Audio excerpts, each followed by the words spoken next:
That we're getting together, and a month from now we're going to be, God willing, having a beautiful wedding, and that's really where we're going to, as they say, kick up our heels and really do something. I'd just like to share with you just a little word of Torah in celebration of this. You know, one of the things that the Baal Shem Tov, the founder of the Hasidic movement, taught was the concept of divine providence, hashgacha pratit. How every single thing that happens for a reason.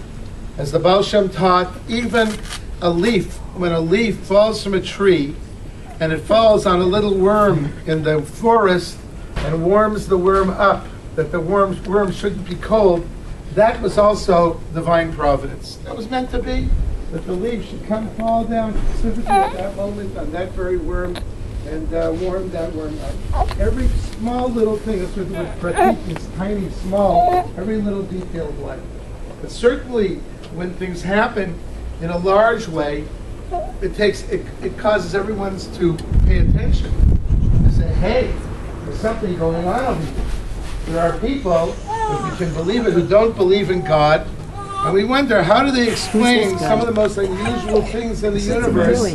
How would they explain it? Is it possible to believe in coincidence after we see such things? I think it takes more faith to believe in coincidence than it does to believe in God, frankly. It's much easier to believe that God runs the world than coincidence runs the world.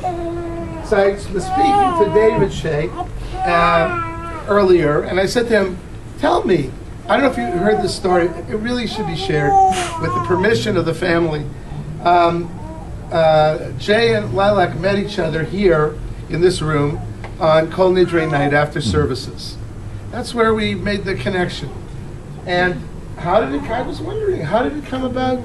So he told me an unbelievable story, which I'd like to share with you, and it really strengthens faith in God, frankly.